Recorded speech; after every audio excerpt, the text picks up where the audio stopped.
We're going to talk about parasites, physical and emotional ones. We're going to talk about snakes in the apple and upregulation, cancer. We're going to get into a lot of different things here, as I usually do. And I was going to do it a little different today, but as usual, I'm just trying to get to the source code, which is self.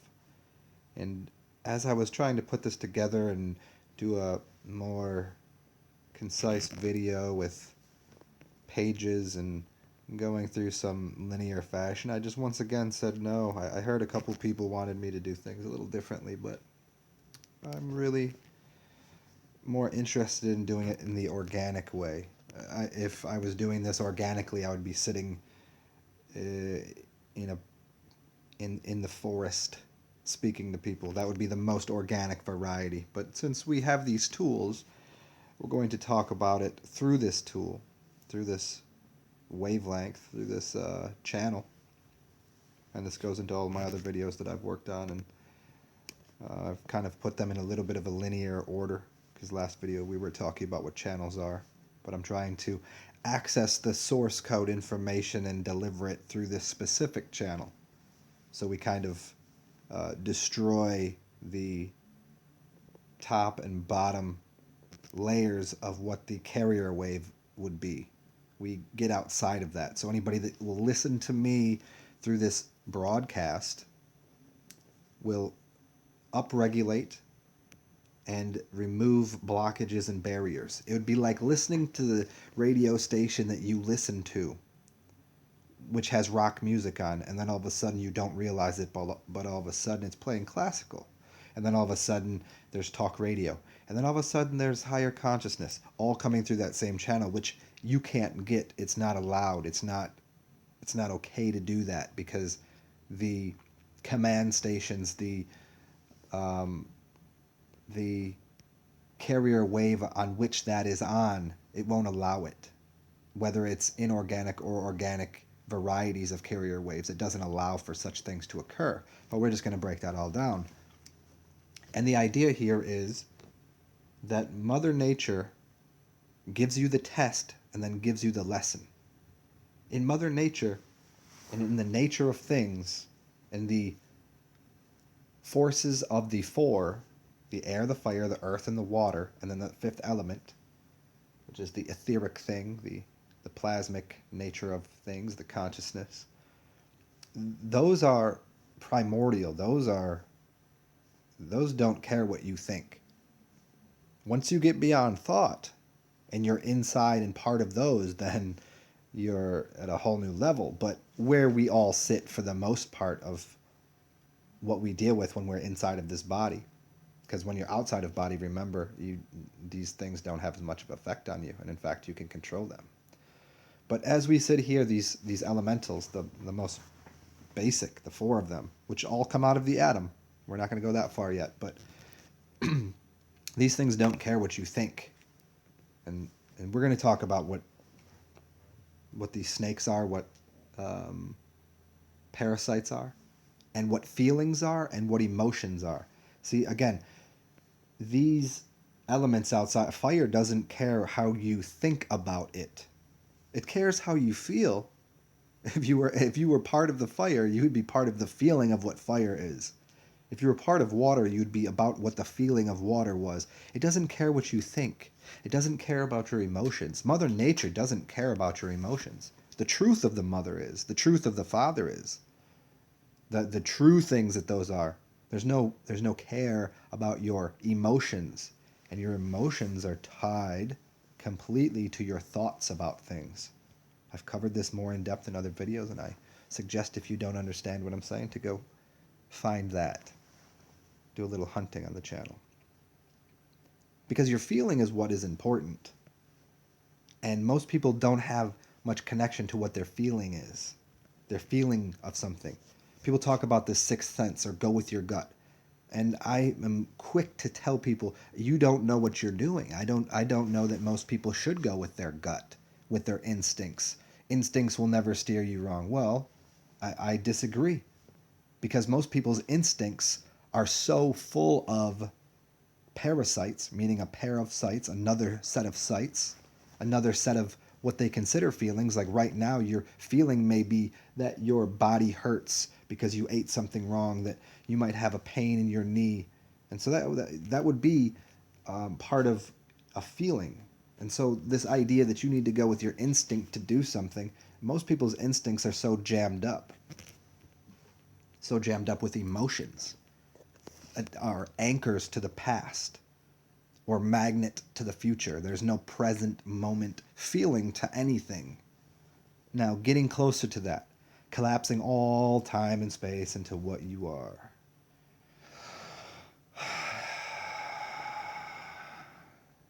By taking a breath in the nose and out of the mouth, you're taking energy out of the head and putting it into the body. Now, equally, you could take it in the other direction and pull it into the mouth and out of the nose, and now all of a sudden you've put the oxygen and the energy into the higher regions, into the brain, and you could be thinking differently. But let's collect ourselves into our body. Now we can once again examine what the snake is, so you can feel what I'm talking about. So you can understand from a different level, so you can understand the snake. Not understand it, because it really gets into even the word understanding and what snakes are and what Kundalini is. So let's get on to this next picture here that I've put together so you can get an idea. See, snakes are your friends. Parasites are your friends until you don't need them. Let's think about this from a very high level of thinking, of comprehension of what it is. You always see the apple that was bitten.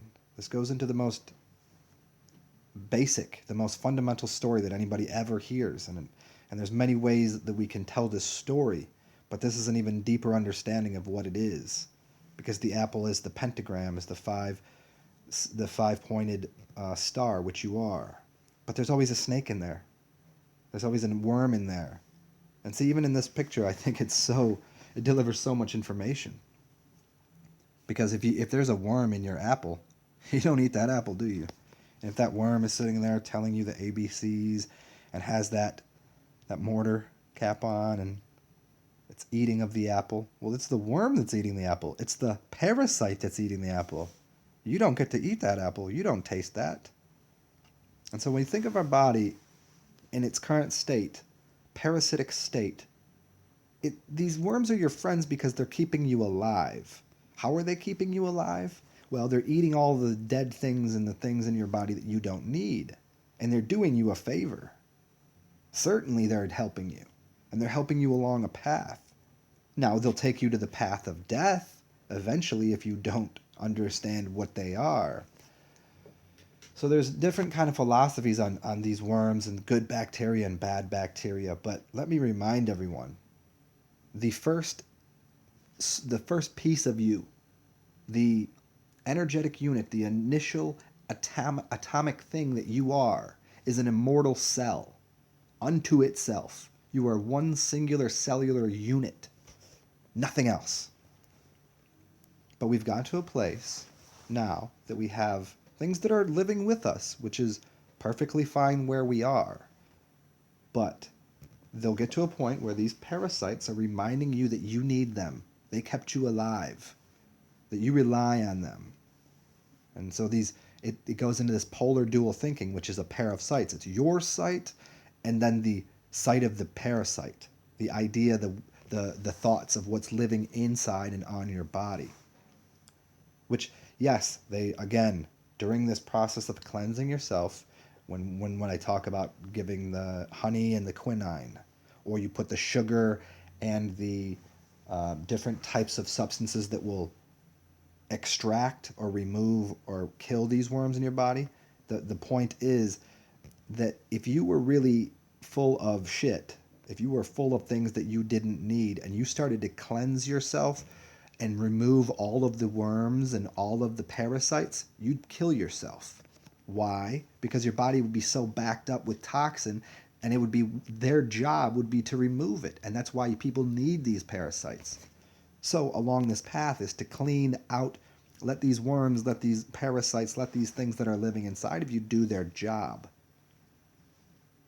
And then when their job is done, to remove them all. When you're having a party at your house, you have a party and then there's a big mess in there. And then you bring in all of the people to clean. You bring in the garbage men. You bring in the people to spit shine your house. And it's the same exact thing. So, because 8 o'clock tonight, you're about to have a date. You're about to bring over this beautiful woman. But as soon as she gets there, you know what? You don't want any of those people in your house. They come in, they clean up the party, they remove all the junk and the filth, and then your house is immaculate. The dirt is gone, and they leave too. These parasites leave your body too. They don't come they don't come knocking on the door. There's a reminder they were there, and you're very thankful for their services. But you remove them from your body. But if you leave them in your body, then they start to eat of the apple. They start to eat away at that delicious fruit of what it is to be living. And they give you this knowledge, they give you all these things, they've done so much, but remember, it's getting rid of what these parasites are. They've done a service, and you remove them from the house. You remove them from the temple. What does this have to do with computers even? Let's get into this next level so you can understand it from a different way. And if you've already been so excited of the mind of these ideas, once again, it's a simple breath to pull down the energy from your head into your body so you can feel the ideas. What's next here? There you go. This idea of upregulation and what cancer is and how cellular function works in the body and even how it works in your mind. A lot of ideas of upregulation come out of the use of drugs, the use of expanding and having an outgrowth or a cancerous situation at times. Now, what occurs during cancer is the cellular activity. It increases. It reproduces itself, and it becomes bigger and bigger. Let me even show you this picture here so it makes a little more sense. See, the cancerous cell, it's an overgrowth. Why? Because it hasn't compressed itself. So I'm going to get into this upregulation, and we're going to get into compression as well here, because they're bound together. So in the cancerous cell, it's disorganized. It's not informed. It's not in the formation it needs to be, and that's exactly what occurs in this can of Tsar. Now, we can get rid of those cancer cells, or you could compress them into a usable material, or you could remove them from the body just like a parasite. Just like in your computer, if you take an original file and you compress it, what occurs is you've taken that information and you've made it smaller. And in the same way, it happens in your body. It happens in everything. It happens in what a seed is.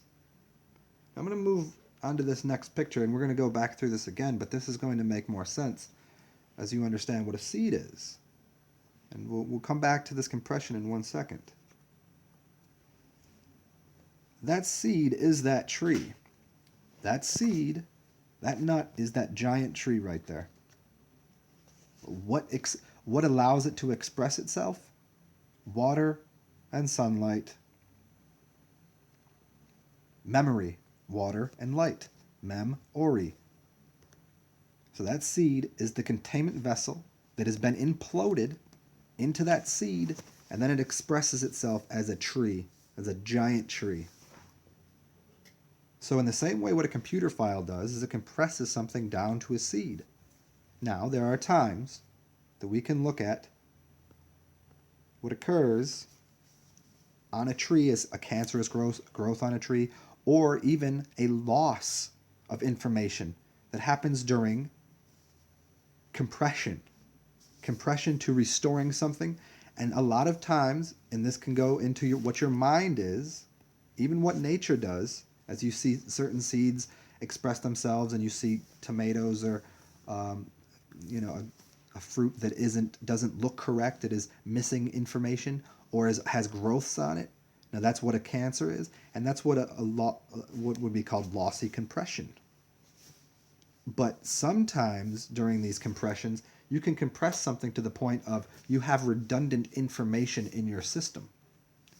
So the next installation of whatever the information was is the same exact thing, but just smaller. It's a more condensed version.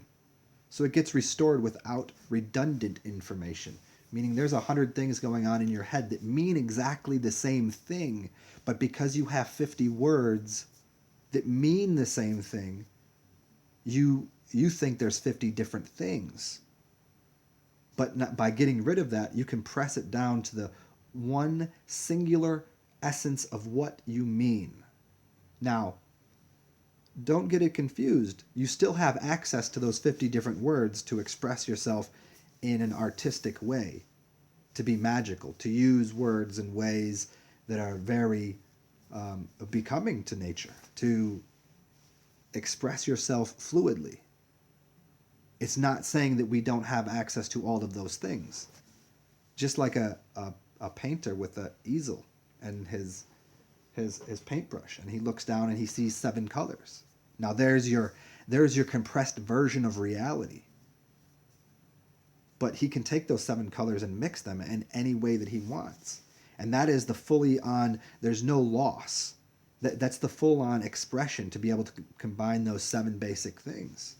And it even gets farther back into what's the one thing. That one thing becomes the expression of the 7 colors. And there's the theory, there's the practice of the 7 days and the 7 colors and the 7 chakras, to make it the most simple way. Here, use these 7 things and you can create anything. You can't create anything from black and white, because black and white will just give you gray. So remember that. This is why it's not a bipolar reality. It's not a black and white reality. The next base is 7, and in fact 9, because we like to use black and white within the 7 colors, which is to give you shades and brightness. To give someone shade and brightness allows for even more exploration of those 7 colors. But again, this is taking that condensation. It's taking the sucking in the recursive energy to pull into what a seed is, to compress, to then again restore all of that information out and implode that information out onto the other side. So what does this have to do with how these parasites work? Here we go. We've connected these couple things here for you. Upregulation. So this let me talk about this before we get back to these parasites, because again, what's occurring in your brain with upregulation? A lot of people think of it in a way that has to do with drugs, and it's about opening new pathways, neurological pathways. If you combine these two ideas of upregulation and compression, what's occurring is you're just compressing information to the tiniest little source and then multiplying them. So in the same amount of space, you have more data. In the same amount of space, you have more connections. You've upregulated everything within the system. And this is what computers have continually done. In a smaller space, made more and more connections within information. Now, it might not look like that, because to someone, oh, how can something so small contain so much? Well, that's the same thing as the seed. And this is what happens between using the idea of upregulating and an outgrowth, because, again, people think of outgrowths as cancerous, which they can be. And that outgrowth is the same thing as what we see as parasites. So we see these parasites that start to grow, and that's the cancerous outgrowth. That's the secondary site. That's the what would be the negative example of an overgrowth of information that wasn't actually yours, that did you service and did you help, but we must learn to get rid of it. to put it back where it belongs. These parasites live wherever they live. Remember this. These worms want to live inside of your body because you keep feeding the worms. The worms will happily live in the ground. There's much more if the worms knew any better, but they're living in your body because you keep feeding them. If you take those things and put them onto the earth, they go into the ground and they're like, wow, look at this. They have a whole earth of exploration. You have a tiny little body compared to the earth, but these worms think that your body is everything. And then start giving, hey, listen, we need more of that food, we need more of that. Oh, we need more of that salt, we need more of that sugar, we need more of that, whatever that substance is. Oh yeah, and the scientists have told you, because the scientists are speaking through the worms themselves. So whenever they start feeding you things and telling you things on the TV, they're talking through the information that's provided by the bacteria and the worm that's living upon them. But what no one really understands, except for a few, is that the whole thing works by getting those worms out of the people's systems and putting them into the ground. Then everybody lives harmoniously, and in fact in a better way. Now these worms can go work underground where they should be, on the planet, within Earth, within Mother, and then will produce the food that we should be eating. We don't eat the worm in the apple. But the story, as always goes, you look at these teachers, there's an apple on the desk. We look at the computer that has a bite out of the apple computer. We look at the worm in the apple. What is that? We bite of it, and now all of a sudden the worm is inside of us. So we're feeding the worm inside of us. But truth be told, remove all of the food from your body. Remove all of the things from your body. Remove the dirt from your house, and you don't need to make a phone call to have someone come and clean it up. Then all of these things, they walk into the house, they look around, well, there's nothing to clean, there's nothing to eat, there's nothing to steal, there's nothing to rob, there's nothing to participate with. And then they go back underground, and then they do all the work to actually make you the entire garden of food. And you don't even need to work for it. And they do the job they wanted to do. And they get to eat everything they wanted. And they produce you the apple without the worm inside of it. And you look at that apple and it's shining and it's bright and there's no bacterial growth, there's no worm in there, and you eat of the apple and everything is fine and dandy. But what happened is we ate of the worm and we continue to feed the worm. So what is the process?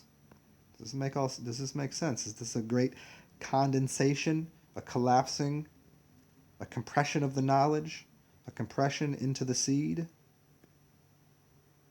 of all of this thing, everything that I've been explaining to you? Again, it comes back to memory, water and light. So what do you need? What are you? What is your original form? What is consciousness? If there's consciousness in a single atom, there's consciousness in you. So that atom does not require anything at all. It doesn't really require, what you are doesn't require oxygen. It doesn't require water. It doesn't require sunshine. It requires nothing, because you are that. But that's too much for most people. But we can really get to the idea of what an atom is, and the immortal cell in your body. And as it expresses itself, it needs water and light, just like that seed, mamori, water and light, and it becomes that tree, which then produces all of that delicious fruit. It produces the shade. It produces everything that was in that tiny little seed. When we use this allegory through all the stories, we can use this allegory through what the computers are. We can tell the story in so many different ways. But again, the idea is to get rid of the parasites, to get rid of the ideas, and again, it's multifaceted. It's the physical body telling the mental body, hijacking it and stopping it from speaking to the spiritual and the soul, because it's saying, no, you will die. But if you flip it around and the soul speaks through the spirit into the mind and then the physicality, you can see by flipping it around what the actual answer is, what the balance is, what the truth is, that all of these things can exist. And these parasites and snakes go back exactly to where they'd like to be, and we leave them there. And they do the work for us, and we work for them. And it's a perfect situation. But as soon as we consume of that, we're feeding that inside of our bodies, which we shouldn't be. So hope this was a lot of fun for you guys and very informative. Hit that subscribe button if you want that more information. Anybody new here that got to this point, if you're not a little, if your brain's still working, go back. I have about 200 other videos. Feel free to dig in there, and all your questions should be answered. Cheers, everybody.